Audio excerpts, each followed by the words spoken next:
What up, though? We live another episode of Chat and Draw from my studio basement house in Columbus, Ohio, making it happen. Episode 95 on our march to 100 episodes. So right now, we're streaming on Facebook, we're streaming on YouTube, we're streaming on Twitch, and we're streaming on the gram. Damn, that's what we're doing right now. All right, I'm trying to let you all know we out here in the world trying to make it happen. I'm out here, man. So what is Chat and Draw? For some of you that are tuned in here for the first time, Chat and Draw is a show where I chat and I literally draw across the virtual art table with a friend, a colleague, a coworker, an associate, a geekdom, whatever. Somebody on the other side of the screen, I'm drawing their character, or I'm drawing their project, or I'm drawing their IP, or I'm drawing their comic book shop, as an anime comic book superhero type of deal. Okay? And then we talk about it while we're chatting. We're on episode 95 right now, and I am so close to 100, I can taste it. So we're going to get ready to go in on this show very quickly. Is there anything else that I need to tell you? Nope, it's not. I think. Oh yeah, I got a Kickstarter coming, so I'm gonna give you that launch page for that to check out. Let me see here, because we're doing multiple things in this bad boy right now. Trying to get some things going on here. Let me introduce my man that we got today. Here comes a new challenger.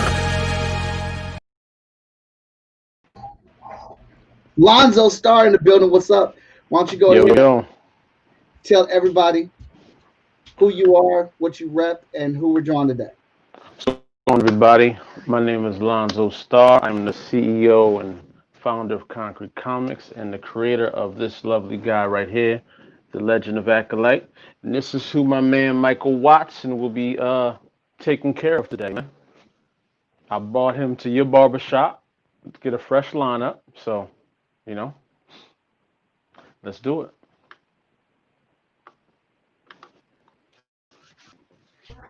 And we're back, man.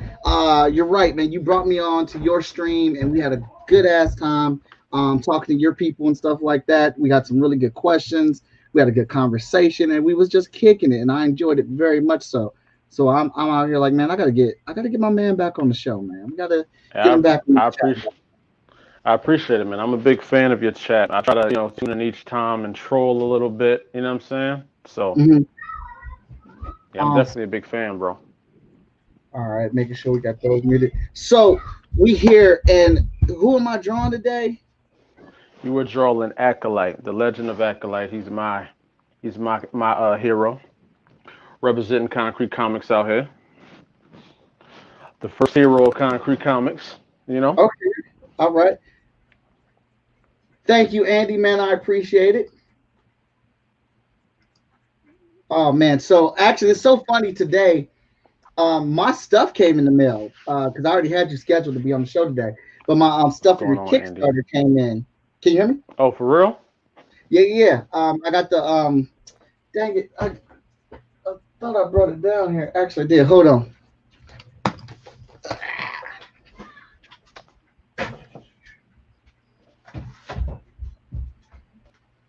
Oh, snaps. Yeah. I just got an order too. Oh, I got the digital rewards already or whatnot, and then this is the extra book I could pick up. What Which one did you get? You got that Odina? I got Odina. Ooh, shout out to Odina. Yeah, man. Yeah, man. Now, I love that cover.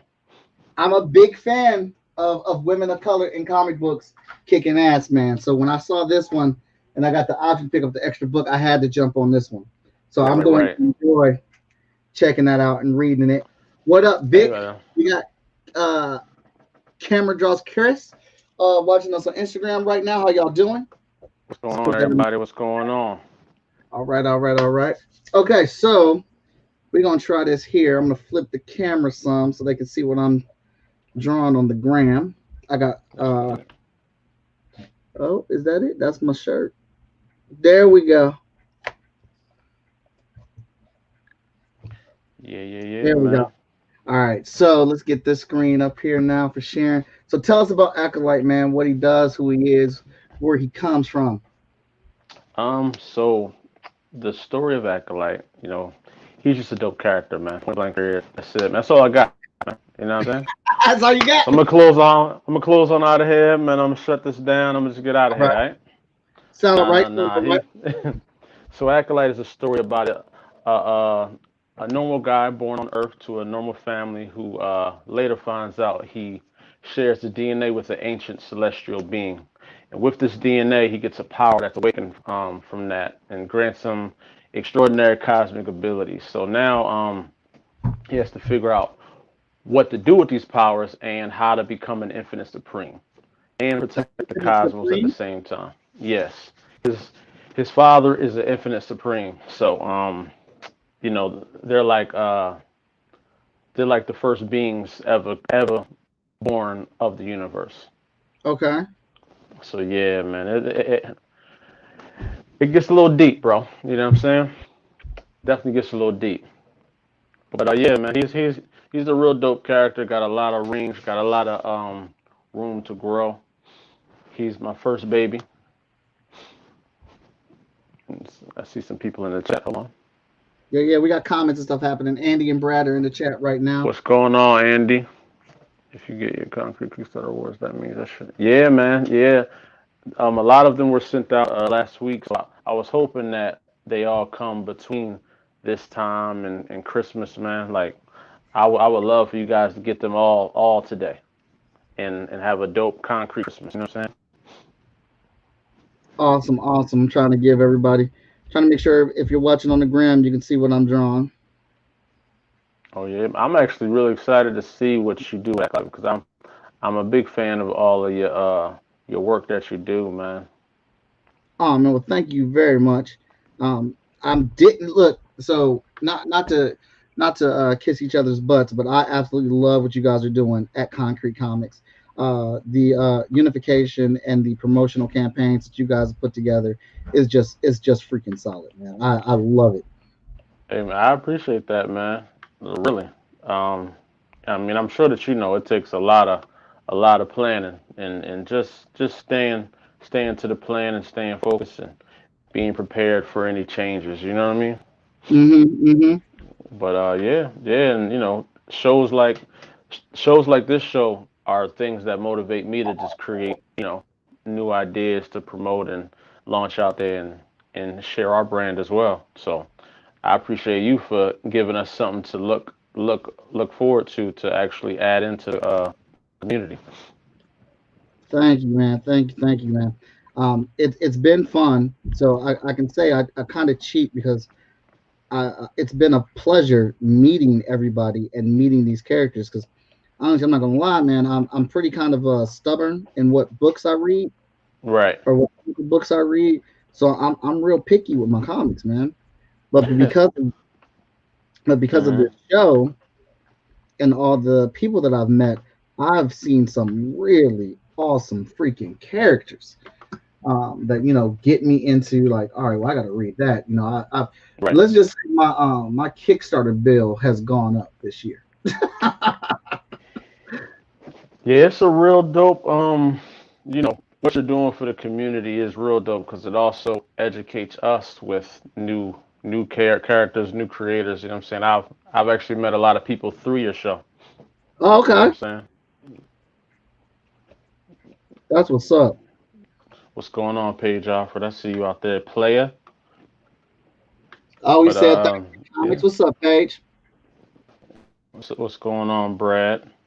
I haven't checked out Odina yet. Yeah, man, Odina's a dope story. Her what's leading up to her issue 3 is gonna be crazy. So issue 2 is the perfect issue to really get you a lot of information at what's coming. You know what I'm saying? So I'm excited for it. For you guys to check out all the books. Absolver, Andy Starboy, Acolyte, Odina.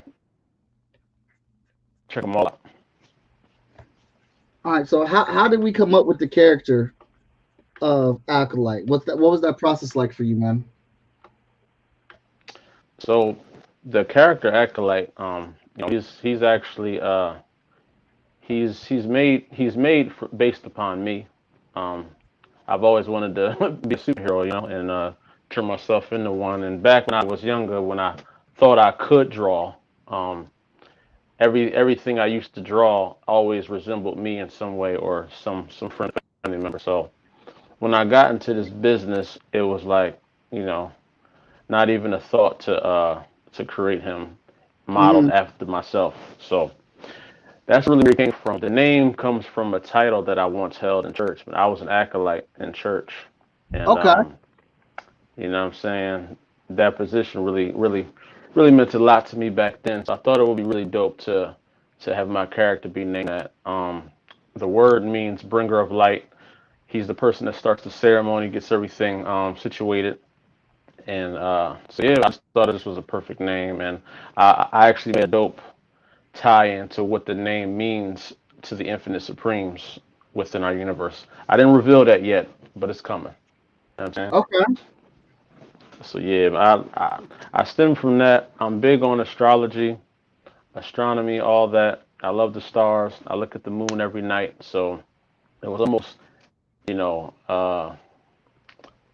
if I was gonna make any character, he was definitely gonna be dwelling in space and in the cosmos and stuff like that. But Mhm. I didn't want a character so detached from who we are as humans. So I wanted to make him as human as possible, and then give him a power within that was godlike. You know what I'm saying?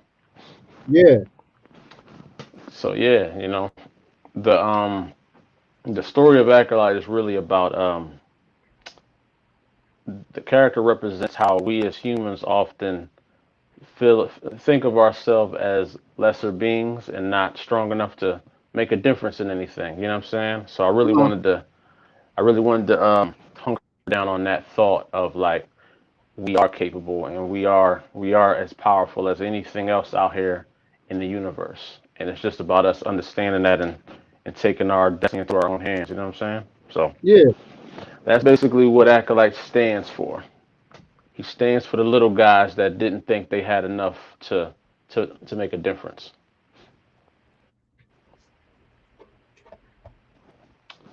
All right. I like that. So it seems like you and I have another thing in common. We based our characters off of each other. We've both always wanted to be superheroes. That's how I came to be with Hotshot. Right. Yeah, man. Yeah, Yeah. bro. I think it's dope,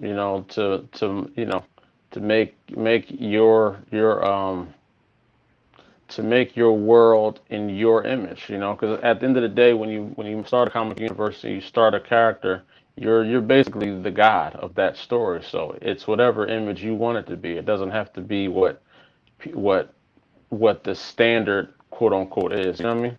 Yeah. So just, a message to any of those creators out there.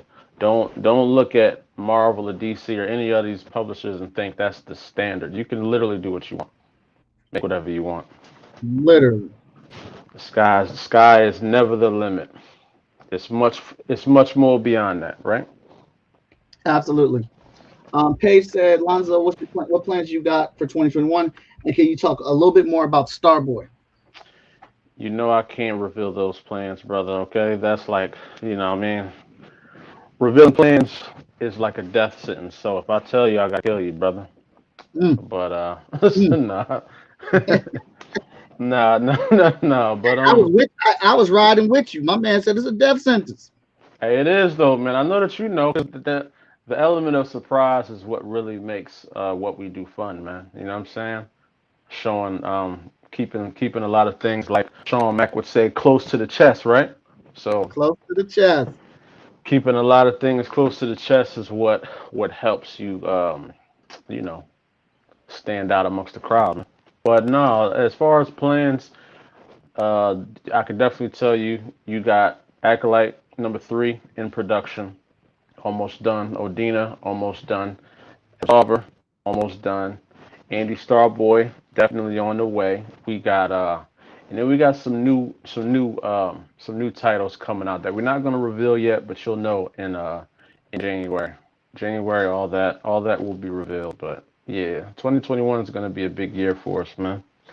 Okay. Trying to, I'm big on whatever I did last year is last year. Now I got to do way beyond that. So I feel it, man. I feel it. I was actually just talking to, with some of my creatives. I was talking to mhm. some of my creatives yesterday. We were talking about our kind of our release schedule, what we got planned, what Right. they're working on, and where does it fit in with everything. And I was like, yeah, man, we've been quiet for the last couple of years, specifically at FSK, because this business of making comic books is not an easy business. It's one thing that I know that I am constantly learning in this job. Right when I think I might have a handle on something, I am learning something else, and it's proven to me I don't have a handle on it like I thought. But it creates opportunities for us to learn and grow, and really try to assess our plan and how we're going to come out. And I was like, well, next year, 2020, we've been in the basement working for a while. It's about that time to start showcasing some of this stuff that we got. Yo, yeah, man. 2020 was a I feel sorry for anyone that didn't take advantage of what 2020 actually allowed you to do. It really allowed you to evaluate yourself and really strategize and plan for what you wanted to be in the future. You know what I'm saying? Mhm. And make those connections and networking and just meeting people. Right now is the best time to really be intimate with people that you don't know. So, Yeah, you know what I'm saying? I met a like me and you was just playing PlayStation the other day, man. And I've been following you for for a couple of years now, but we really got to actually communicate this year. And now, you know what I'm yeah. saying? Now I'm on the show just having a good time with you. So, And you and know, I must say, we played the hell out of Avengers. By the way, we we got it. did, man. We got it in, bro. We got it in. I don't know if you've been playing it, but I like Kate. I like Oh Kate yeah, Bishop. I've been playing it. I like her too. Um, Yeah. I Mm. I, I laid off of playing her just because everybody else has been her. So I'm trying to take advantage of it. I got Iron Man at 137 power level, Oh, snaps. so I'm trying to get him up to 150. And the only thing that sucks right now that is a real grind is getting those black and red little items that you need to increase your Mhm. artifact. Yeah, That's the yeah, only yeah. hardest thing to get in the game. But Yeah, it's yeah, hard, bro. It's definitely hard. I haven't really got to play Kate that much because my friend that's been playing her, he's trying to build her up. So I've been just, falling back and building up some other characters. But as far as her story and the way that they're telling it, I'm excited to see where it goes. You know what I'm saying? yeah, absolutely. I'm really digging it because it's really TV show comic book like with how they're dropping the content. Exactly. And Exactly, man. And I don't really listen to all the complainers because I just enjoy the game, bro. Like mhm. literally, I just literally enjoy the game. Paige I'm asked me a question in here. What'd you say, Paige? well, actually, Lonzo, this was a good question. Andy asked you the question too. He said, "Tell us about Starboy. That book seems way different from the rest of y'all's title." So Starboy, written by Daniel DeCalvo, our infamous editor in chief of Concrete Comics. That's his first title. Andy Starboy is very unique and it's dope. It actually that's the book that's gonna introduce you to the Concrete multiverse because he's not on the same Earth as the other characters. He's on a Okay. different Earth where aliens aliens exist and walk amongst the humans, regularly. Um, I don't want to tell too much about the book because I really want you guys to get that one and read it because it's a dope. It's one of my favorite uh, written books this year. Just the way he kind of twists and turns like actual like concepts of reality into this story to make you really question how the world looks at people of different ethnicities. You know what I'm saying? So Okay. it's just a really dope story. The designs are really cool. I know where Daniel's going with this story. I'm very excited for that second issue because if you read issue one and see how it ends, you'll be like, all right, what the hell happens now? You know what I'm saying? Mhm. Where's this going now? So I'm Okay. excited for that. I'm very excited. But yeah, Andy is definitely very different from the main universe. But when you see how we bring them together, it's gonna be really dope. Really dope. All right. All right. And then we got and he said out of all the titles, Acolyte is definitely my favorite, hands down. That's why I did the sketch card of him for Fan Art Friday. I appreciate that, man, and I definitely was sharing that all over my Twitter, bro. And I appreciate you for supporting us through Kickstarter 1 to Kickstarter 2, and you're still supporting, man. You know, you are that guy, Andy. Oh yeah, Andy's a big supporter of indies, indie books and stuff. So then we got Lonzo's question. Lonzo, this was a good question the other night. If you could pick any two, oh, it was a good question, Paige, because me and Sean was talking about it yesterday that you asked that. We was talking about it. If you could pick any artist to draw your covers, who would you pick? Watson and I agree on Andy Kubert. He asked if you could pick between Todd McFarlane, Rob Liefeld, Andy Kubert, and somebody else. If you could pick any artist to draw your cover, who would it be Mm. and why? As in technically, what they consider a mainstream artist. So I gotta cancel out Rob because I can't forgive him for that Captain America picture. Um, I believe that was highly disrespectful. You know what I'm saying?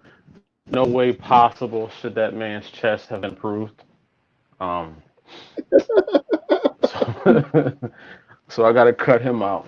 Um, I like Todd, but if we're talking about for Acolyte, I don't. I could see him doing something crazy with Acolyte. Um, You can see who doing something crazy with Acolyte. I could see Todd doing something crazy with Acolyte. Um, he's big on the capes looking all crazy and them in weird positions, but it's still like a heroic stance, but it's like a hunched over, like don't come down this dark alley type of stance. You know what I Hmm. mean? Yeah. But I know a lot of people probably say this, but I don't know. I think I got like a art crush on Jim Lee, man. So Hey, it it'd probably be Jim Lee, brother. Listen. no problem at all. LaShawn was on the show yesterday, and Hmm. was it yesterday? It was the day before yesterday, because day Wednesday. Yeah, LaShawn was on the show the day before yesterday. Right. She picked Todd McFarlane, and Hmm. she picked him solely because of Todd's clout. Todd moves numbers. Todd may not be the best artist So I got that clout. but he's got clout and business savvy. You put Todd McFarlane on your cover, you're moving covers. And I Hmm. was like, I agree. I absolutely agree with that. I think that's the out of the choices that you were given, that's the best business move you can make for a cover. For Yeah. me, I would have to go with Andy Kubert, and mine would not be a business decision at all. It's because Kubert Hmm. is put my love into the art of comic books there. He draws my favorite version of Wolverine. I love how his Wolverine Mm. looks. If you look at a lot of my art in my sequential pages, you will see Yeah. a lot of Andy Kubert, how he tells a story. I'm a big fan of his 2D flat, like where he has the people running across the sidewalk and the camera's like straight on. Like I Right. love how all that stuff. So for me, it would be Andy Kubert. But I did agree that Tom McFarlane would probably be the better choice for selling the covers, for moving Yeah. numbers. Oh yeah, Todd's cover would definitely sell crazy at like Comic Cons and stuff like that. You know what I mean? I I'm trying to get more familiar with the name of these artists that draw some of these books that I love because I'm the type of reader, man. When I love a character, I just grab a book and just read. Sometimes I don't even see who wrote it or drew it. I just get in it and just I dive in. You know what I Right, mean? right. But I'm trying to get better at that. So I've been hounding my editor in chief to just feed me information. You know what I'm Mhm. saying? Feed me everything that I need to know. So, but yeah, but I've always been a fan of. I love Todd Spider-Man stuff, and I loved how he used to draw Venom. Oh yeah. Um, So, and don't get it twisted. Todd is a beast. He's still a beast. I was yeah, saying Todd is a on the other beast. show, he took a sale from a screenshot from the Venom movie and said, "Yo, this Venom, it's not a bad design, but it's not the right design." And in like 10 minutes, I swear for good, Right. he, it looked like Todd McFarlane's Venom. Like he like I was happy Yeah. with how Venom looked. Missing the logo. I was like, "Oh, that's a Yeah. cool Yeah. looking Yeah. Venom." 10 minutes, Mhm. Todd McFarlane changed my whole damn mind. Like, why did they not talk to Todd McFarlane about this Venom costume and how it should look? Yeah. Yeah. Because these studios, man, they think they know it all, bro. You know what I'm saying? Yeah, Like somebody would say the day comes when Hot Shot got his live action on Netflix, right? And right. they don't come to you about a design, they would be stupid. You know what I'm saying?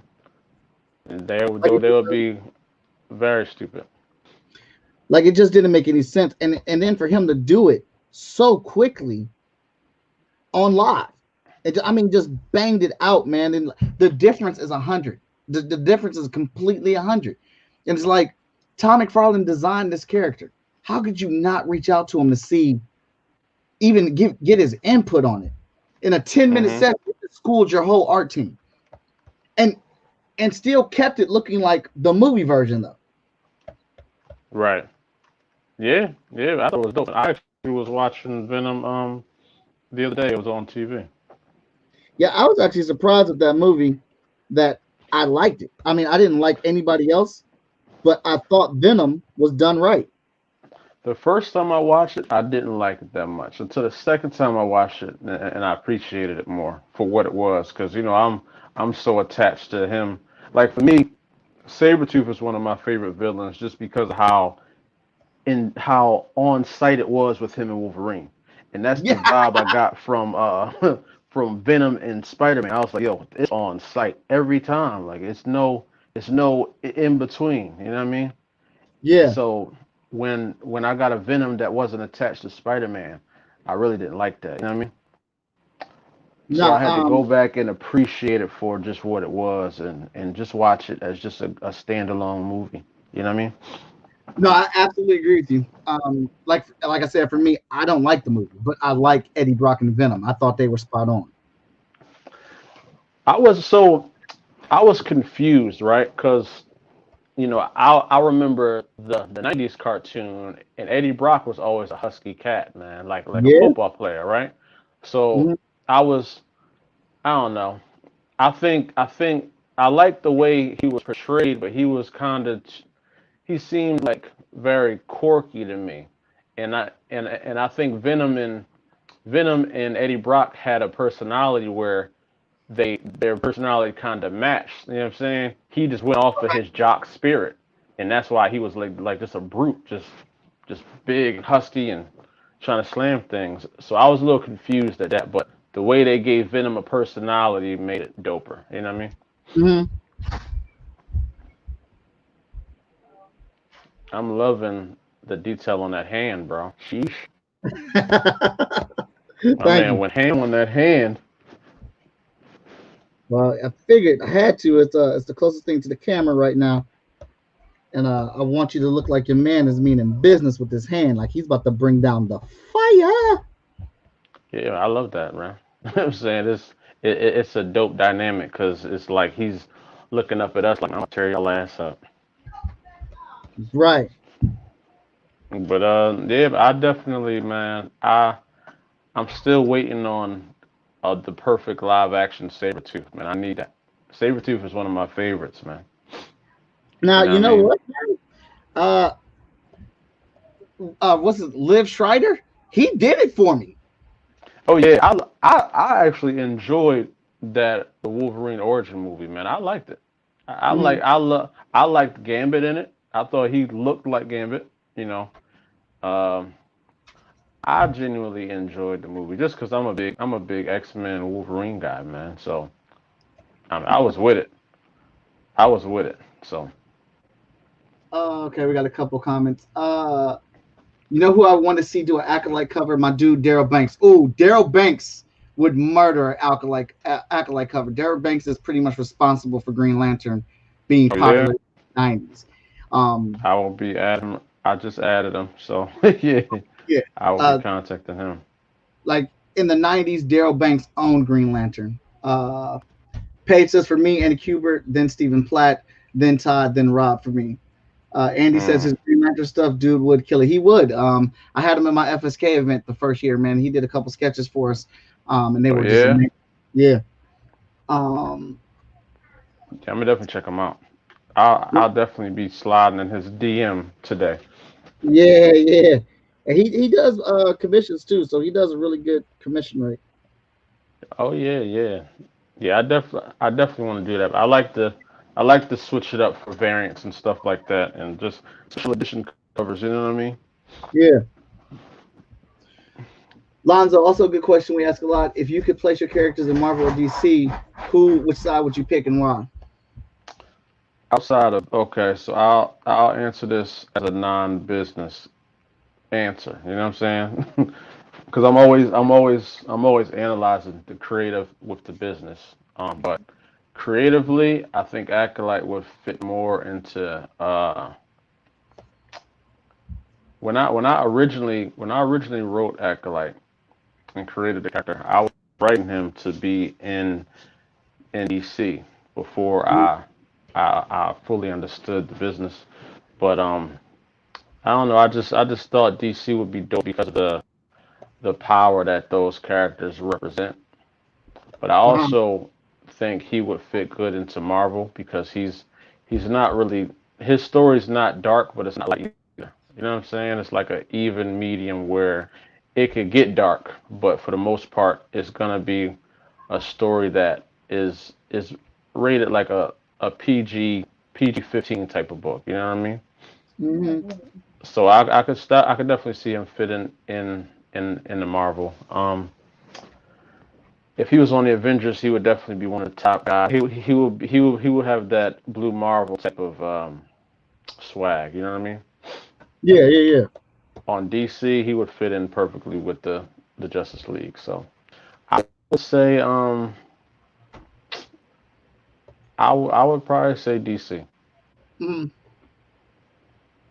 Oh yeah, somebody said Omega Red. Hey man, X-Men got some of the best villains in the world, man. They're all cool as hell. I love Omega Red, Sabretooth, Omega Red, um, Apocalypse. I love them all. I love them all. That's so funny that they say that. Omega Red is the first villain I got associated with because of X Men being the first book to get me into comics. X Men 17, they were fighting Omega Red in Russia. Uh, Omega the Red. right, and freaking Wolverine was going hmm toe to toe with them while the other X Men were down. Like that was Wolverine was getting it in, man. Wolverine was definitely getting it in, and that's why we always loved Wolverine because he was the smallest, the scrappiest, and he was never gonna quit. You know what I'm saying? But yeah, man, hey, I'm a huge Omega Red fan. hey, you get it, you get it. Oh So yeah, that's exactly why I love Wolverine, man. yeah, yeah. I like just the whole concept of the X-Men and the Sentinels. I forget what that. I wish I got more of Master Mold. I mean, I thought he was pretty creative. You know what I'm saying? But he doesn't really be seen like that. He's always in the cut, Yeah, just building. he is always in the cut. What did he say? when you check out Daryl, I'll definitely look up an indie comic, Harkins Raiders. I mean, I love his DC stuff. Oh, I definitely will. Shout out to Andy, man. He's out here dropping jewels in these streets, bro. I see you. Katie, Katie says, I have hand drawing envy. Well, thank you very much, Katie. I appreciate it. I am a fan of drawing hands. Oh, I see that shadow work, brother. There it is, man. There, man. A lot of people, when I was first starting and I was getting Acolyte drawn, a lot of artists were like, it's just almost like they were scared to draw the shadow because I that's his look. I mean, he looks from under the hood, Yeah. you know. And but a lot of people were always drawing his face like just open. I was like, bro, come on now, cut it out. Okay. Don't be afraid of the darkness, man. Let Don't it be in. afraid of the darkness, man. You know what I mean? Yeah, X-Men is the comic Bible for me when I write chess. The teen relationships made the comic. Wish they went back to that writing format. Hey, I actually, man, I'm a big fan of the. I think they're called the Uncanny X-Men, right? Because Yep. I was young in the '90s, and that cartoon was life. You know what I'm saying? But yeah, my favorite X-Men team is the Uncanny ones with Wolverine, Gambit, Rogue, Cyclops, Beast, Jean, That's a Jubilee. Hmm. that's just the regular X-Men. That's the blue squad. The Uncanny Squad was Storm, Jean Grey, Colossus, Bishop, Archangel. That was the Okay. Now Storm was in the the blue team too, right? She led the gold. Cyclops led the blue. So the cartoon was showing like all of them kind of mixed in together then, right? Yeah, the cartoon just took the best from both teams. That's probably why I love them then, because Yeah. I don't see an X-Men without Storm. I mean, I could take out Jean Grey and put the Phoenix in there, but Jean was never really somebody that I liked like that. Neither was she wasn't it for me. The blue squad was always my squad, and then Storm was the my only extra to putting on that squad. Who are your top three favorite Marvel heroes? Oh, top three favorite Marvel heroes. It flip flops between Wolverine and Spider Man in the top two spots. Um, and honestly, after Civil War, it's been Cap. Hey, I dig it, brother. You know what I'm saying? Ain't no complaints on Cap being there. Cap has rose in popularity, and I think that's pretty much due to the MCU kind of makes us really like him a lot. But Absolutely. who who your top three on DC? Top three on DC. I got Bats in there. Um, Good old Batsy. Vixen. Oh, okay, I like that one. And this one's weird. I just like that dude, man. Question. You know what? I respect your list, man. It's very original. Not too many people throw Vixen in there, and they damn sure don't don't show the question in there. It was saying, Well, it was the cartoon for me that got me to like them because I never really saw them in the books.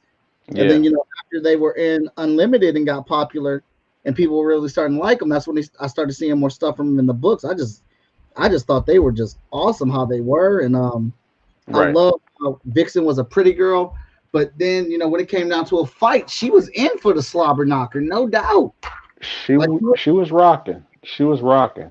I don't know what the Green Lantern was thinking about, choosing Hawk Girl over her, man.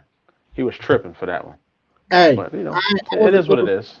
I wasn't feeling them for that choice either, man. Yeah, man. Come on, come on now. But it is what it is. But if I was to say my top three Marvel, I'm a big Gambit fan. It's not even. I think his is just the swag. You know what I'm saying? The The swag swag. is like one of the top swags in the world, bro. Throwing cards that explode and yeah, just a cool accent. You know what I'm saying? everything about Gambit to me was just cool as hell. Um, Silver Surfer, you know, a guy riding a surfboard through the damn skies. The cosmos, like riding through all the galaxies and stuff like that. I thought that was one of the coolest things I've ever seen in my life. So Silver Surfer, Silver Surfer, Gambit, and number three, man, it's hard for Marvel because they did such a good job at making us love so many characters, man. But number three can be, man, it can be damn near anybody, bro. Like Mm. it could be Spider Man, it could be Wolverine, it could be it could be anybody, bro. You know what? I'm gonna put T'Challa there because when I read that comic where he was just beating down the Fantastic Four and beating down people like that with ease, I Mm. really liked him a lot. I love the swag. He had a lot of money, so I think my Marvel characters are all based on swag. You know what I'm saying? So swag I guess was a big part to my choices when I was younger. And You know, ain't nothing wrong with that because I do enjoy Black Panther when he comes into the books and slaps people and sets them straight. comes Um, through with a whole lot of swag, confidence. Can't nobody tell him nothing. I don't. right. Yo, did you watch the Avengers cartoon? Yeah. So I loved I loved how they wrote T'Challa in that. There was a scene where he was with Iron Man and Cap and all those people like that, and him and Iron Man were having an argument, and Cap Cap tapped his shoulder like trying to get him to calm down, and he just looked at his hand like, nigga, you better get your hand off me right now. Like he didn't say nothing, but he just looked, and the camera looked at his face and Cap's face, and Cap just moved his hand away. I said, "Shit, that's dope." You know what I mean? That's dope because he don't let nobody touch him. You know what I mean? At the end of the day, he's a king. So yeah, I put Black Panther there. He did it for me back then. My DC list, Martian Manhunter's like my favorite. Hmm. I definitely got to put Martian Manhunter there. Um, I got to put Superman there just because of what he uh what he brings to the psyche of like feeling that everything's all right. And Hmm. that's why I like All Might so much, and I like Optimus Prime because it's like when they there, you have nothing to worry about, man. You know what I mean? You have nothing to worry about, and I think that My Hero Academia did a really good job with All Might. Like he really exudes that just like I'm gonna save the day no matter what type of swag. I agree all the way. My Hero Academia is my literal jam. They are what's breathing life into me in this comic book geekdom. Um, Hmm. I read the manga because I can't wait for the cartoon anymore. Uh, Right? I'm there every single week. That My Hero Academia gets it in. That's my crack right now. Oh yeah, man. It's dope, man. I wish that we over here in America were more open to random stuff like the Japanese are, right? Because if we came up with a character that his genes was a super like he was able to control linen, you know what I'm saying? Genes material, people would look at us like we were crazy. But Right. they just do whatever they want to do, and we just accept it because it's cool. But Americans are too cool for that, man. You know what I mean? Yeah, and he's like one of the hardest characters in the whole damn show. He's out there whooping ass, just whooping ass with the jeans on. Just the way that they created their abilities were super dope, man. And I mean, I like the dude that I can't think of his name right now, but he's their teacher. All he got to do is look at you, and it's Eraserhead. a That's wrap my for you. favorite character. I love Eraserhead, man. Eraserhead is my favorite character. Him, dog, and I like the other dude. He was the dude that all that was saying was like he was gonna give him his power. Bakudo. Um, no, no, No, no, not Bakugo. no. Million. Yeah, him. I like his swag too, cause he definitely has that All Might swag to him. Like, you know what I mean? Yeah, He's not stopping. He's not stopping at all. yeah, man. So They're yeah, I love it. the thing with My Hero Academia is like their stories are dope. I mean, you know they're gonna prevail. You know it's gonna be one big epic moment, but it's so good you don't care. You're like, give me the moment. Like I want to go through that. We went to go see the Yeah. sequel in the movies. Me and my daughter Mhm. cried, man. We Oh freaking cried. yeah. Yeah. Hey man, my hero. Yeah, yeah. My hero is one of those, man. It's I can imagine if I was a kid and I was watching that, I would be like done. I would be done. My life would revolve around it. You know what I'm saying? Because it's cool. They make the characters relatable. I didn't like Midoriya in the first episodes. He was just ridiculously wimpy, man. He was crying Yeah. his ass off. I was like, Jesus, bro, can you come up, man? You know what I'm saying? He was um he was going ham with the crying, but I love the development. Like the way they Hmm. developed him, it was just dope. What's going on, Danny J. Quick and everybody that's in here rocking. But yeah, man, I I just love my hero.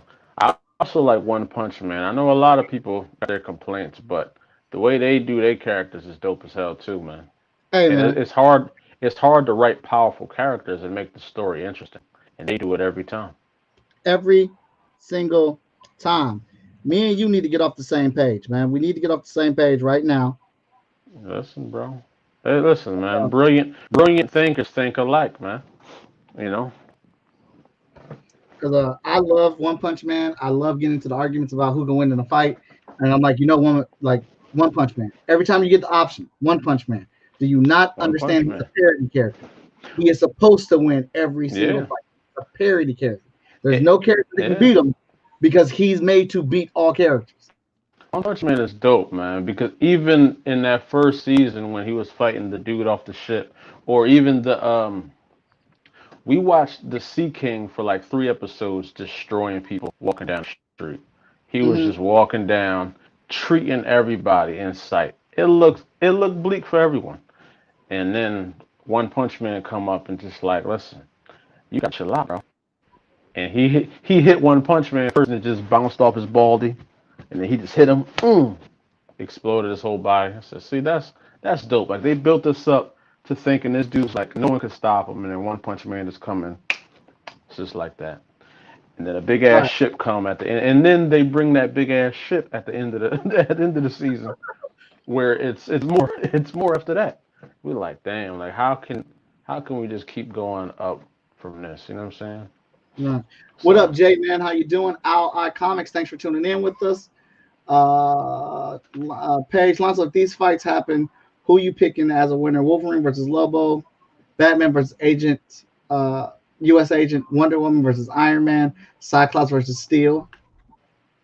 hold on, I'm about to look at the list so I don't mess it up. Wolverine versus Lobo, gotta give it to Lobo. He too strong for Wolverine. At the end of the day, people forget that the mutants are normally just regular people with powers. None of them really have super strength like that. Wolverine is one of the exceptions to having that healing factor. But outside the healing factor, he's not like super strong. You know what I'm saying? So Lobo can take whatever he dishes out, I believe. Um, so I feel Lobo would do that. Batman versus U.S. Agent. I'm gonna give it. Depending on the writer, Batman will beat anybody. So Right. I'm gonna just give it to U.S. Agent just to piss some people off, man. Wonder Woman versus Iron Man. Well, Wonder Woman is treating Iron Man. Iron Man gonna give You her say some mistreating? smoke. Oh yeah, yeah, yeah. She's definitely treating Iron Man for a nice little date. Um, Iron Man gonna have some tricks up her sleeve, but all she needs to land is one or two punches, and it's over. Cyclops versus Steel. Once again, man, Cyclops. If Cyclops don't get distracted, nobody should be able to get close to him. But if Yeah. somebody gets close, if you get close to Cyclops, you can knock him out. You know what I mean? Any of us can knock him out right now. So you just gotta catch them slipping. So yeah, those are my picks. All right. Those are my picks. Danny J. Quick is in here. I mean, it's a troll in the house. Uh oh, I, there's some trolls I in this house. said I second that when it comes to Prime. Cameron says he said whooping ass with jeans. That's the truth. Whooping That is ass the with them truth. jeans, man. Straight Levi's on. Straight Right. legs too. Andy says, Lonzo, you should sit in the car with Mike on an 8 hour drive from Virginia to Ohio while he tells you about My Hero Academia. I go in. I'm trying to help him stay awake. Hey, listen, ain't nothing wrong with it, man. You know what I mean? I, I love my hero, man. You know, I was watching it in my kitchen, and usually my daughter's not really paying attention, but it was in the first season when those villains came to the school, and her attention, she was hooked right then. She said, "Hold on, why are the bad guys in their school, Daddy?" It's like I don't know. It's about to go down now. And after that, she was locked in. She said, "Oh my gosh, the school is supposed to be a safe place, Dad." That's awesome. That is I awesome. was like, oh, yeah, I know it is, but it ain't today. So Right. Brad likes the villains on My Hero Academia. They are great. I love them. Danger villains are Quick. dope. Ooh. Yeah, this is Acolyte. One Punch Man is the greatest, says Brad. Danny J. Quick says, sheesh, Mike, did you go Super Saiyan recently or something? Your art bumped up noticeably a pound. Episode 88 or so. I mean, it's I definitely don't know, snapping man. on this acolyte peak. I'm just trying to bring the thunder. I want people to feel like they need Mike Watson drawing their book. I think they do. I'm gonna promote that. I'm definitely gonna promote that. So don't be alarmed when you get random cats hitting you up, man. It's all good. Um, I like that, Danny. Man, I'm still waiting on the next episode of One Punch. Me too. They finished up season 2 a little bit ago.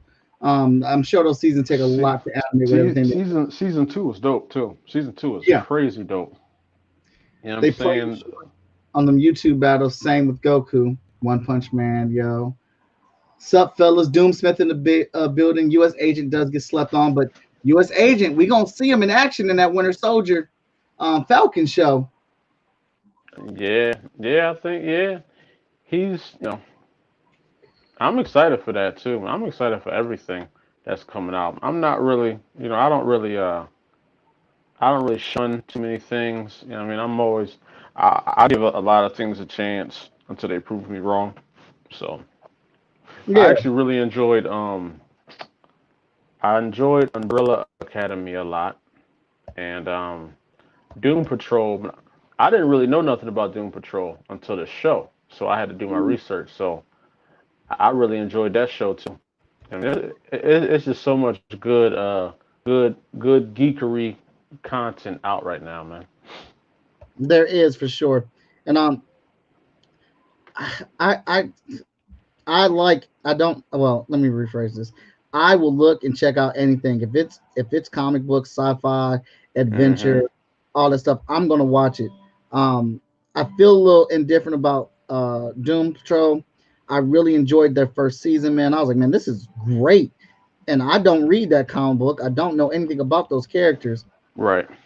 outside of that show. But then I was disappointed with the second season. It felt flat, and my one thing with shows like that, I don't like it Right. when you had the characters grow the season before, but then Hmm. you put them right back in the same scenario Right. mentally in the second season, so we have to watch them grow again. Like, Hmm. give them something different. That's kind of just what I felt was happening with that second season. But Oh yeah, I man. Yeah. I guess I enjoyed it because I didn't know nothing about it. But as I was watching it, people were telling me that. Well, I guess as I was reading up on it, I realized the parallels between the X-Men and Doom Patrol. And that's just mm-hmm, another sign of that Marvel took the idea that was already out and just they tweaked it so much. It just made it so dope. Whereas I can when I look at the guy in the wheelchair in Doom Patrol, I was like, damn, so that's supposed to be Professor X right there. And it's just yeah. like, you know what I'm saying? I just see how much more creative they made the X-Men, and it's dope. It's just dope. And what's sad though is they just released that anime X-Men cartoon on Netflix. Hmm. And I went through that, and aside from them disrespecting Storm, that whole thing is better than all the movies that ever came out. Storm is always disrespected though, bro. You know what I mean? Storm gets a lot of mistreatment. Like, you know, you know what? It reminds me of the Martian Manhunter thing. How Mhm. he's on paper he's the strongest person in Justice League in my opinion, but his ability, he's afraid of fire. You know what I'm saying? And all Right. you gotta do is just strike a match and he starts whimpering away. Whereas Storm, she's claustrophobic, which is a definitely a crazy fear, but it shouldn't make her so incapacitated as it does, man. Like she be getting bodied when you just throw a little Home Depot box on her and she's done. You know what I'm saying? My man said a Home Depot. Throw a little Home Depot box on her and she's out of the equation, man. Yeah, well, see, it wasn't even that. They didn't even play on her claustrophobia, which I do think it's dope that they gave her that. It makes her Hmm. real. But and they still haven't explained it. But for whatever reason, whenever Storm used her powers, she can only use them a couple times, and she just got so weak afterwards. Like she wouldn't be able to use Hmm. them. And I'm like, for what? She's literally a She'll god. she don't even be creative with it. Like she be making Sub-Zero type stuff, like slicks on the ground and stuff. She don't go ham with it. She could literally just make a tornado and just blow everybody by the hair, or you know, she's almost limitless with what she Yeah, can do. she's an omega And level mutant. yeah, but she be leading the team, and then she get like a snowball thrown at her, and she you know what I'm saying?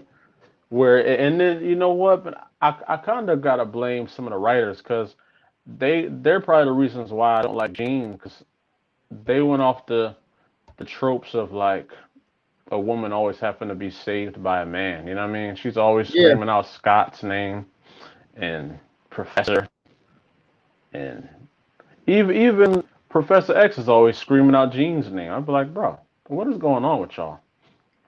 like the '90s cartoon pooped on Professor X, but in the anime, he hard. Hmm. My man ship like the I gotta X check that out. the Blackbird was crashing down, going down. As the Blackbird hit the ground, Professor X ejected out this emergency shuttle that it was a shell that covered over him. And as he was sliding through the snow, the shell uncovered, and my man came to a perfect stop and said, "What's the problem?" Oh yeah, I was like, "That's yeah, the Professor X I'm missing." yeah, yeah, yeah, man. Professor X can be, but you see, I know why they do it as writers. They gotta they gotta pick who's gonna be the Raphael of the squad. They gotta have the Leonardo. You know what I mean? Hmm. Gotta have a Michelangelo guy there. So even regardless of powers, the personality is what really plays out with who these people are gonna be. You Hmm. know what I'm saying? So I understand it because it'll be hard to write. It's just like with Superman, right? And and him in the Justice League, like his intelligence is never really brought up in the equation, but he's probably almost smarter than almost everybody there. He Hmm. can just read a book and or just skim through a book at like the speed of light, and he got all the knowledge. He also has all the technology from his ship that he gained all that knowledge on the universe itself. But his intelligence is never brought up as like something that can assist the team. You know what I'm saying? Yeah. And it's like that's why Batman used to just be a detective, right? Now he's like one of the smartest minds in the universe, right? But that's to help him stand next to these godlike beings. So I understand it. Well, I I don't. I just don't like it. Well, I don't because there are comic writers who handle all these characters perfectly. Yeah. Give them enough time to shine, come up with these clever ways to use their powers. And I think when we come to TV shows or whatnot, these studios feel like, well, we can't have a comic writer on these TV shows because TVs and comics are different. I'm like, the Right. characters aren't different though, homie. Characters Right. are Right. characters are the same in whatever medium, and you are really destroying this interpretation of this character. Yeah. Yeah. That's true, bro. And I think it relies on a lot of fear as well, man. They're afraid to take risk or be too comic booky or something like that when that's really what it needs to be. I mean, it needs to be a comic booky film because it's about a comic book character. So J Man says Marvel didn't have much input on the anime. I didn't think that they did, but I definitely prefer that version. I mean, it's not perfect, but I definitely prefer that version over the movie because number one, Cyclops was not a punk. They hmm completely respected Cyclops like they should have. Like I'm not even a fan of Cyclops, but if you got me defending Cyclops, you have messed up Cyclops. oh, yeah, yeah. Cyclops should be as glorious as far as leading a team as Captain America is. He should Yeah. be, but he's not he doesn't have any conviction. You know what I'm saying? Cap is all about Mhm. conviction. That's why we follow him because he'd be like, listen, I'm with you guys to the end. Tony, I need you there. I need you here. I need you there. And I like that dynamic of the Avengers because it's like a perfect it like Tony I guess would represent a coach of a basketball team. He's the coach. He got the plan, the idea, what everybody needs to do, and then he passes it to his LeBron James, which is Captain America, who then appoints everybody a position, and if they follow it, they're gonna win. Mhm. You know what I'm saying? Because Tony's not a leader, and a lot of people don't understand that not everybody is a leader just because they have powers or they got money. You Mhm. know what I'm saying? And they play off that perfectly. Tony is a great mind, but he's no leader. Bruce Banner's definitely no leader. You know what I mean? T'Challa's a leader. Captain Yeah. America's a leader, and that's why they rock together. I don't even think Mr. Fantastic's not a leader. He's just a cat that's a capable mind. You know what I mean? I absolutely agree with you on that. But Andy says, I just thought this was pretty funny. Uh, Look, Jean is a weak ass character. Her clone, Madeline Pryor, showed her potential. If it weren't for that Duke's Machina Phoenix Force, no one would remember her name. I have to agree with that statement. I gotta see what Andy's talking about this mutant X Earth where Cyclops takes over as Cap. I gotta see that. I definitely gotta see that. Tony Stark is more intelligent than Bruce Wayne. I believe so as well. You think Um, so? yeah, man. People always bring up this thing, right, where they say Batman versus Tony. And they say Batman would win from prep time. They forget how much prep time Tony does. Tony has backups for the backups. On top of that, he gonna have something else coming.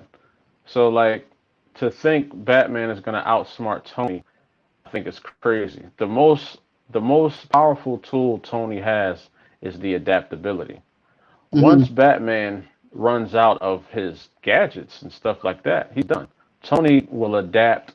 He'll tell Jarvis to put the power in his right hand and a booster in his left foot so he can do something right on the spot. You can't prep for that. You know what I mean? Things you can't prep for is what's going to beat you. And Uh-huh. I don't think there's anything Bruce Wayne can do that can prepare him for the unpredictability of Tony's mind.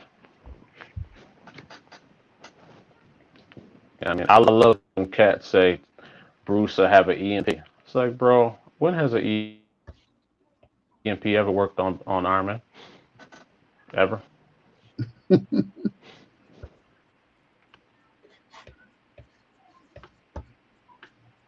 Whew. Bro, I'm loving that shadow work, man. I don't think I've seen you go this hard on the shadow work before, brother. Like, sheesh, man, it's going ham right now, dog.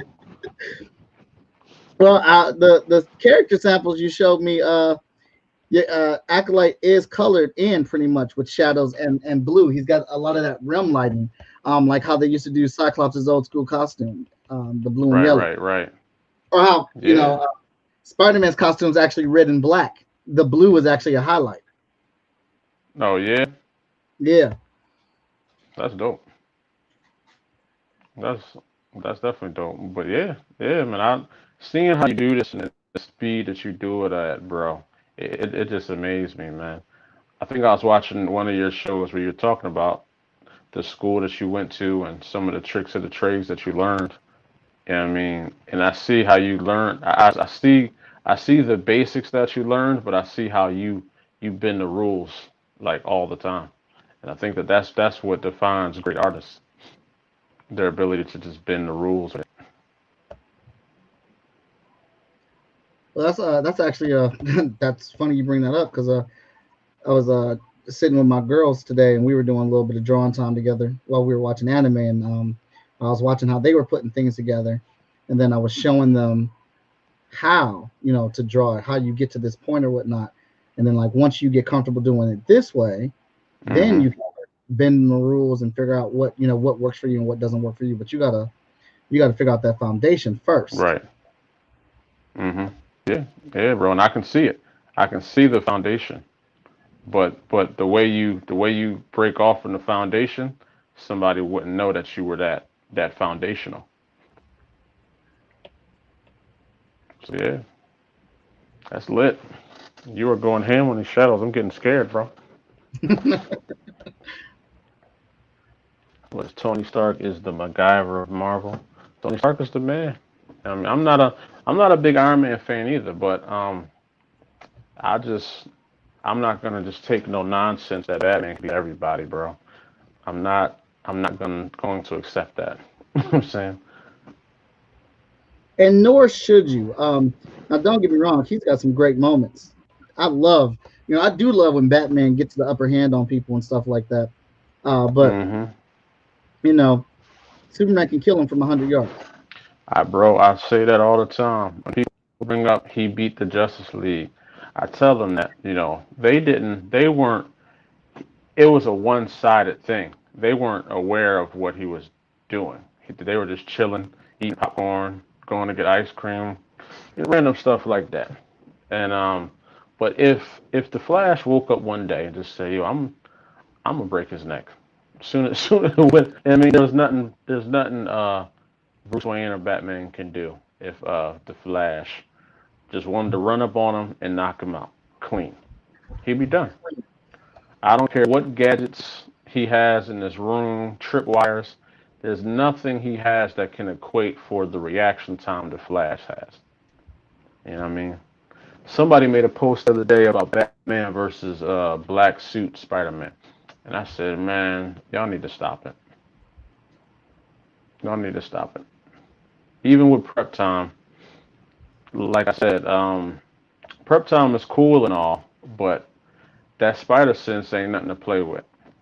Dude, that's not even He'll, an argument. mhm. Spider-Man already beat up Kingpin in a jailhouse, took off his costume and beat him up. So that's done. That's Batman. King That's fat Batman. King Kingpin would body Batman too, because the think about the problems the Penguin creates for Batman. You know what I'm saying? Spider-Man would wrap up the Penguin from the ceiling, have him dangling. He ain't going nowhere. You know what I mean? The hardest villain I think Batman has is Clayface to me. Andy disagrees. Andy says Tony Bruce is Stark is Bruce more is Bruce is intelligent, better. Hmm. but Bruce is better at seeing patterns and analyzing. Tony has always been an engineer and a businessman. Bruce is a detective, a businessman, a martial artist, an engineer, and a chemist. That said, Tony would win because Tony has a lack of ethics and would kill bats because he got too scared and activates kill protocols. I don't know. I think Tony. I think it would be a constant game of chess. And I think at the end of the day, Tony would have a killer move for it. Remember in the MCU when when he first seen Thor and Thor hit with all that thunder, and he was like, oh snap, okay, Jarvis, I'm fully charged, right? You know what I'm saying, that's the type of stuff Batman got to deal with. Like, you know, the the dopest thing is when he was fighting Cap and Bucky, and he couldn't handle Cap's hands. Cap was giving him all types of work, and he's told his suit to analyze his patterns, and that was a wrap. That was a wrap. Batman's not a super soldier, so he's just a regular guy. He tried to punch Batman, and he tried to punch Iron Man, and his arm could break. There's not too much. There's not too much Batman can do in just a straight up fight that can hurt Iron Man. Let's just be honest. Could all right, if you was to put if you was to put Batman in Spider-Man City and Spider-Man in Batman City, would the streets be cleaned up in Gotham, or would they be trifling? And what would Batman be able to do with Spider-Man's villains? That's I a good don't, question. I don't think he would be able to hang with Doc Ock, or I don't think he would be able to hang with Mysterio. To be honest with you, he has nothing that could defend him against that. Um, I think Spider-Man will be making light work of most of. First of all, Spider-Man would definitely whoop Bane's ass. Let's put that out there. And Batman be getting treated by Bane. Just straight hand-to-hand combat. Bane be whooping his ass. So Spider-Man, Bane will get embarrassed.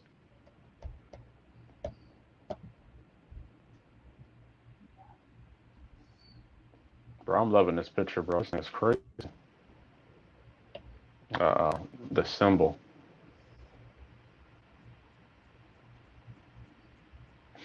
I'm trying to bring it to life.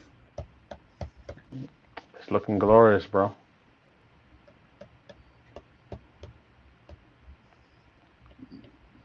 We got my man cloaked out. He in a cloak with it, and he. Oh yeah, I love this one, bro. This will be printed out and brought to life in my man cave.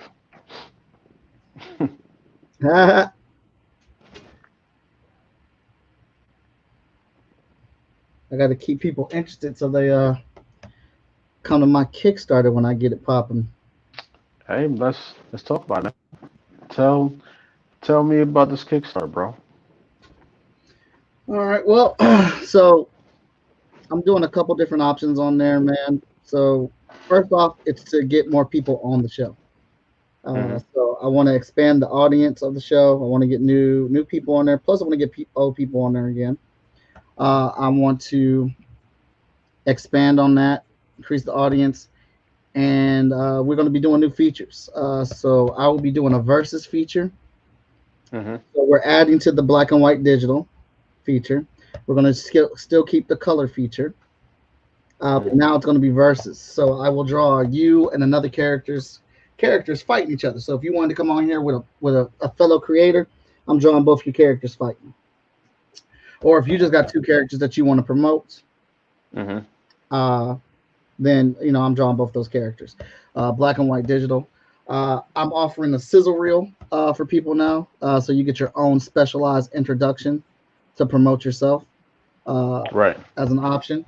I'll be opening up my slots for the intro, because I'll be doing a new season 4 intro, and then of course we're doing the art book, but I'm doing all 3 art books, season 1, 2, and 3. That's lit. So we're talking about 100, dang near 100 characters that have been drawn by me, because and they're going to be in full color. Each season is going to be 60 pages. Some will be a little bit bigger than 60 pages, but they're at minimum 60 pages. But that's great. That's crazy, man. I was definitely gonna extend out that invitation to come on my Instagram again, man, and promote that because I think a lot of those, a lot of these creators are on Instagram, man, and I know a lot of them would love to be on your show, so I'll definitely spread the word. Yeah, I'm there for that. I actually do want to jump back on your live once I get things popping or launched on that. Well, yeah, I got you, man. I definitely got you. Yeah, like I said, we had a good time, Hold, man. People were asking some oh good. yeah, yeah. It goes down on IG, man. It's a lot of like the community. You really can see it on IG where like all Mhm. these other creators are. Hold on a second, bro. One second. I'll be right back. No problem.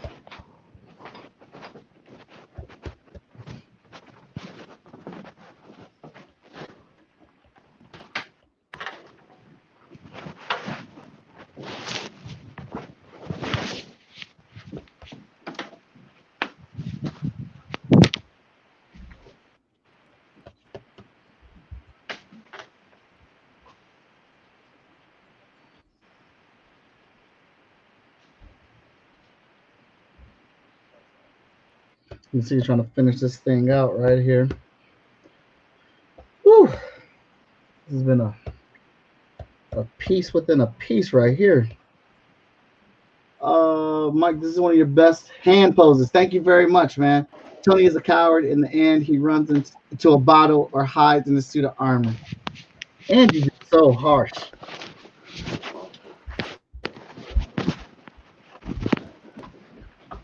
Yeah. Sorry about that, man. Oh no, Just you had to fine. grab something. But yeah, man.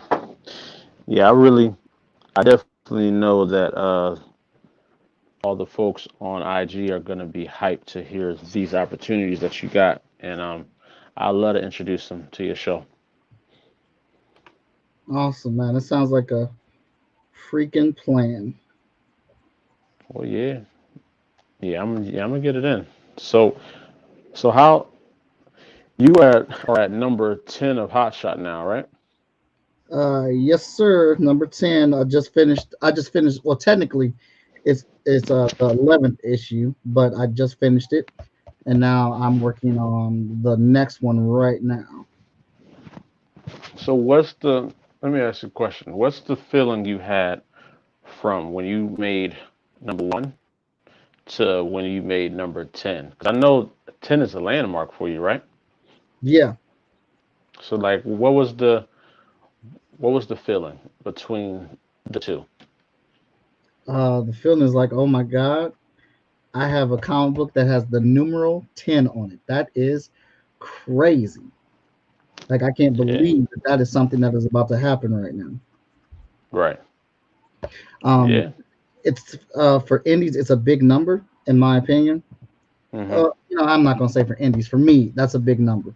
To think that I've got 10 issues, it's a it's a an empowering moment, but then at the same time, I'm like, man, I should have had more issues out. Right, right. Like for as long Yeah, I as I've know what you mean. so it pushes me even more, and it's like I've got this dang iPad now, and it's like, look what I've been able to do with it. Hmm. I need to be out here making these books, but at the same time, it's not just about making the books. There's so much that goes with it, Right. which is like the promotion. Like today, did I put it on? Yes, I did. Good job. But, excuse me. Today, I've just been working on promotions, Right, right. and that took Yeah, all day. yeah, yeah. Those are the things that a lot of people don't see, man. Is that grind behind the scenes to make what you do look so presentable. Right. Well planned.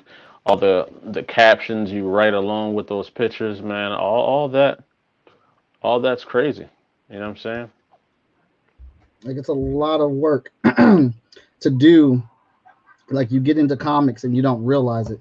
Like how much work it really is to make comic books. I mean, I don't dislike it, but it's more than just drawing pretty pictures. Exactly, exactly. Because people can have the dopest pictures, but if nobody has ever seen it or knows it exists, then you the only one that know that thing is hot. You know what I mean? Right. So it definitely takes a lot for people to understand that um, the creative part is only 10% of this. You Hmm. know, 90% should be all business, marketing, promotion, how to get it out, how to make people love your character. Yeah. Oh, actually, he don't How do even you, have. how do you feel about how do you feel about people that they show like the sketch work and line work like a year in advance before the book even drops? Do you feel like that helps them or it hurts them? Oh, say that. Ask that again. Like people that will show like sketch work and line work like a year or two before the book even drops. Like, do you feel that hurts them, or is it a good thing? Does it build up hype? Like, what from the time you've been in the business, have you seen that actually work for a lot of people? It works for people if they are if they have enough content to make that stretch out. If you are, Right. it's what I've come to learn from short fuse, which I just put my link in there right now that you guys can go check out. You can follow the launch page for the Chat and Draw Kickstarter that'll be launching soon. So go ahead and click that notify button so you guys can find out when it happens. And this is one of the pieces that will be in the art book. Um, Oh, snaps. and this will be getting colored up as well. So it depends on how you launch that, man. Like you can't just look at it like I made a couple. I fell back into a rabbit hole myself, Mhm. and because I'm trying to get voice actors for the books so I can present them in another medium. But Right. I got so like I told one dude, hey man, make sure you get your voice in so I can make a pick. But then somebody else got theirs in, and I made the decision right then and there and posted it. But like completely forgetting that the other dude was supposed to apply. But I got Mhm. lost in my own geekdom. Right. Right. I feel back, and I had to apologize and try to rectify that or whatnot. But it's not about it's, and I say that because we get artwork in the mail. I mean in our emails we get these scripts. Yep. We get these designs and we're just so Mhm. excited by it. It's about you got to kind of contain that. So I don't care Right. about Right. sketches or artwork as long as you got a plan. Like are you Mhm. making this, like is there a posting schedule that you're doing, and are you following that schedule? Are you posting more than the art? Because as us as indie creators, man, it takes more than art for people to get behind us. They Yeah, want to man. know. It's yeah. Straight up, I definitely, I totally agree with you on that. Cause yeah, man, I sometimes be thinking about my own project and act like, man, I should show more. I should show sketches. I should show this. But then I'd be like, nah, I'm gonna just wait till the time's right and do everything I gotta do then. You know what I mean? Cause ain't nobody going nowhere. If they believe in the character, then they're gonna rock with you, regardless. Yeah, It's just all the other things you do in between, like going lives, doing shows like this, and just talking and meeting people, maybe showing them pinups you might have got, stuff like that is what really keeps your keeps fans interested because it's hard for an indie creator to have enough content to stretch out in between projects. So you really got to plan that out. right. You know what I mean? Absolutely, absolutely. Like for me, because I'm the artist of the book, so I'd go live and I would draw pages live. Um, Right. but then also I'm showing, like I did a whole segment where I was talking about the history of the Hot Shot covers, and I went back showing Mhm. you all of the covers from when the book was first released ever, and I did one of those a week, and compared them with the new version of the cover. I had, like, technically speaking, I got like 5 or 6 number one covers for Hot Shot. Right. We looked at all those and talked about the difference between the first one to what it is now under the short fuse banner or whatnot. Mhm. So it's, and then going live and talking to people about making comic books or my fandom. As long as I feel like as long as you're staying relevant. um yeah, that is Lonzo on the mic. I'm sorry I didn't see comments. I'm trying to balance Instagram and my other streams, but that's Oh Lonzo over damn, here. it's 76 comments in here, bro. Sheesh. I didn't realize that, man. Sal, thank you very Yeah. much, man. I appreciate it. So yeah, man, Shout out to it's and everybody. that's something that Sean Mack has drilled into me. Mm. About like how we release the books and what we're talking about. One of the things is that you know we got 10 issues of Hot Shot right now. Hmm. But at the same time, like I'm ready to come out with the next issue. But at the same time, it's like, am I, should I bring out this next issue? Like we haven't done a book in a while, right? But like now Right, I'm sitting right, here like now is the time for doing a book. But I got 7 other books that are done too. So right, if I right. release when I release this first book, I still have more content that I can keep coming out with. And while Right. that's content's coming out, I'm still working on more content. But I'm also Hmm. not doing. I'm not going to release the book one week and then release the next book and then release the next book a week after that. Like I'm spreading that Yeah. out. Like let that issue ride, give it some life, let it breathe, and Hmm. just when you start to die down, then you come out with the next bit. But Yeah. you got to have the patience to come out. You got to have the patience to build up that library. Luckily, Yeah. I work with some very patient people, some very hardworking and dedicated people, that Hmm. we were able to start building up this content so that we can, tear 2021 up. Yeah. Yeah, bro. Yeah. And see, the advantage you got with Hot Shot is definitely having 10 issues is so valuable because you got the ability now to catch a new reader and he don't know who you are, he don't know your character. So you be like, all right, listen, start at book one. And then he loves book one, he's coming back for every one of those now. And he might even take his time. He might get one this month. Next month he get two. And now you got a guy that's gonna just support your brand for a while. And he's gonna Yeah, support your other creations. So that's the power of waiting and really just planning out your content, which is super valuable, man. I see a lot of people, quote unquote, blow their load early by just showing yeah. everything, and then people are like, all right, so when's the book coming out? And you'd be like, I don't know yet. Trying to find an artist. You'd be like, what? I'm all hyped right now. I want it now. You know what I mean? So Yeah. That be that's uh that's another yeah, thing that Sean is very big on. Like, let's show it when we actually have something, when we're ready to, because if someone sees it and they like it, they're gonna want to buy it now at that they're gonna moment. want it right then. Exactly. So So like, having that plan in place of, okay, I don't got it now, but what am I going to do to keep them close so when it's ready, they're right there. all right, Yeah, man, that bad boy is done. bro, I love it, bro. And I see that you having fun showing his power and everything, just flashing around. I like that. This I was a like fun that, piece, bro. man. This is a very fun piece. Bro, on this this might be my new favorite acolyte piece as of right now, brother. Oh I'm not shoot, gonna man. hold you. I'm not Hey, gonna hold you. I like that one a lot, bro. You know what don't make me blush, baby. I mean? I'm dead up, man. You know what I'm saying? His stance, his pose, everything what you just drew really represents the character he is. So Okay. yeah, And I like that. that's one of the reasons why I enjoy having this conversation with people as I draw their characters. I feel like, outside of the description or the story, like I really get a feel for the character the more I talk to the actual creator or the Right. writer on the series. And I feel like your man Acolyte, this will be him right now. Like, y'all really want to test me, huh? So here it is. Right. Yeah. You asked for it. Hey, I love it, bro. For real. And once Mm. again, man, thanks for inviting me, man, to come through to this mega platform, bro.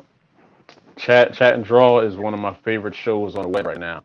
I definitely tune in every time I get the notification. So and I'm number 95. 95 was a good year for me. I mean, I was young, good, you know what I mean? Good year. I know a couple good football players that had that number, so yeah, I'm with it. You know what I'm saying? I'm with this number. That's what's up. That's what's up. So I'll get the digital version of this over to you, man. And thanks for coming on the show. Let everybody know where they can find you on social media and stuff. You guys can find me at Lonzo Starr, obviously, on Facebook. business-wise, Concrete Comics on everything. Spelled the same way at Concrete Comics. Concrete with a K. You see it on the side, man. You know, y'all see it, right? Right. Concrete with the K. KONKRET Comics.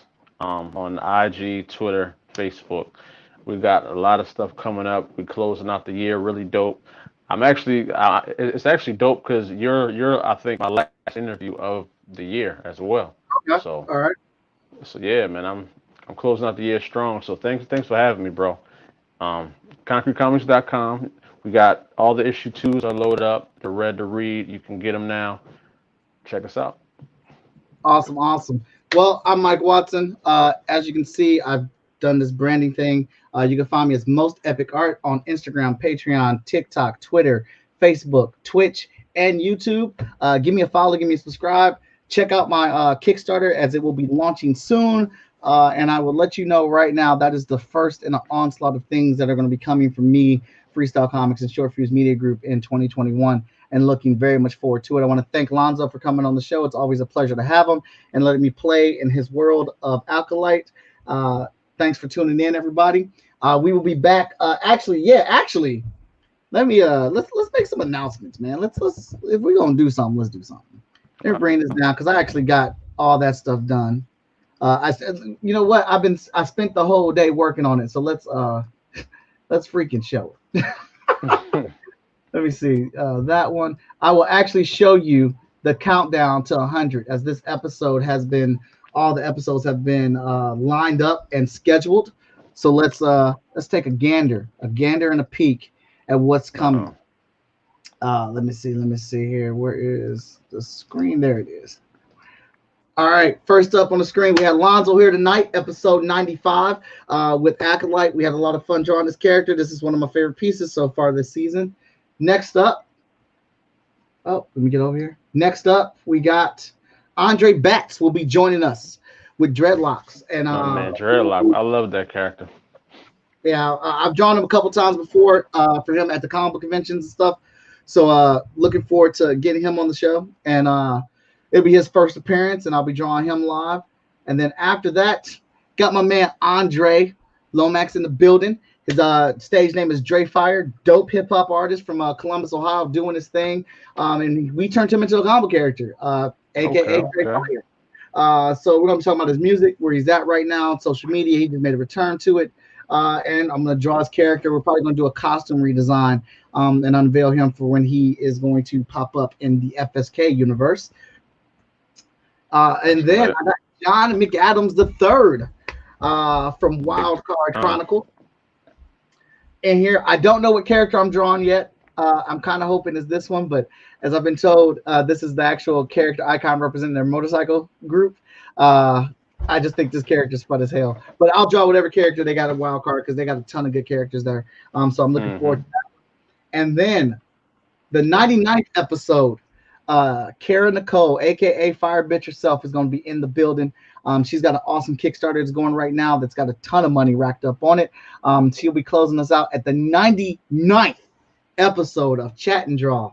And then the big one, the 100th episode, I've got right now confirmed Moana McAdams, Russell Norton, Tony Clapper, LaShawn Cole, TJ Sturr, Travis Gibb, Lori Foster, and Sean Mack, all scheduled to be on the 100th episode of Chat and Draw, scheduled January 9th, 2021 at 1 p.m. And I'm drawing a massive piece with all the characters for the cover of season 3, Chat and Draw. That's crazy. Yeah. Trying to go big for it. That's a crazy lineup, man. You know, getting to 100 is a glorious achievement, bro. So as I finish my Henny, brother, you know what I mean? I gotta throw this up to you, man. Shout out to the Henny and OJ, man. Sheesh. 100. Absolutely appreciate it. I want to thank everybody for tuning in. I hope you guys enjoyed the show, and I will catch you. Actually, you guys have a great Christmas because we're not doing an episode tomorrow, which is why we did it tonight. But I will be back Sunday with Andre Batts and Dreadlocks, and Monday with Dre Fire, and we'll take a couple days off, but it's coming. Just stay tuned. Follow that Chat and Draw Kickstarter. Thank you, Lonzo. Everybody else, stay epic.